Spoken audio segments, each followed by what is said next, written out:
మన హక్కుల కోసం ఎదురుగా ఎంతటి శక్తివంతులు ఉన్నా పోరాడాలని నేర్పించిన కొమరం భీం గురించి తెలుసుకుందాం. గోండు గిరిజన సముదాయానికి చెందిన కొమరం భీం 1901లో ఆదిలాబాద్ జిల్లాలోని సంకేపల్లి గ్రామంలో జన్మించారు. ఎలాంటి చదువు లేకపోయినా ప్రపంచాన్ని అర్థం చేసుకున్నారు. ఆ రోజుల్లో బ్రిటిష్ ఇంకా నిజాం సర్కార్ కలిసి గిరిజనుల అడవులను, నీటి మూలాలను, భూములను లాక్కొని ట్యాక్సులు వేసే ప్రయత్నం చేయడం భీం చూశారు. బ్రిటిష్ ఇంకా నిజాం సర్కార్ కలిసి గిరిజనులను హింసించడం చూసి తట్టుకోలేక నీరు మనది, భూమి మనది, అడవి మనది అనే నినాదంతో పోరాటం మొదలుపెట్టారు. భీం గిరిజన యువకులతో కలిసి రహస్య సైన్యాన్ని ఏర్పాటు చేసుకున్నారు. ఫారెస్ట్ గొరిల్లా వార్ఫేర్ అంటే అడవిలో దాక్కొని సడన్ గా అటాక్ చేసే పద్ధతిని నేర్పించారు. ట్యాక్సులు వసూలు చేయడానికి అడవిలోకి వచ్చే అధికారులను అడ్డుకున్నారు.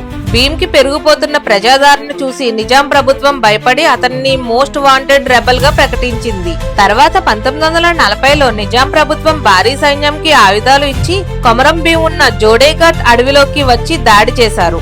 భీం సైన్యం ఇంకా ఆయుధాలు తక్కువ ఉండడం వల్ల చివరి వరకు ధైర్యంగా పోరాడి వీరమరణం పొందారు. ఇలాంటి ఇంట్రెస్టింగ్ విషయాల కోసం ఛానల్ ని సబ్స్క్రైబ్ చేసుకోండి.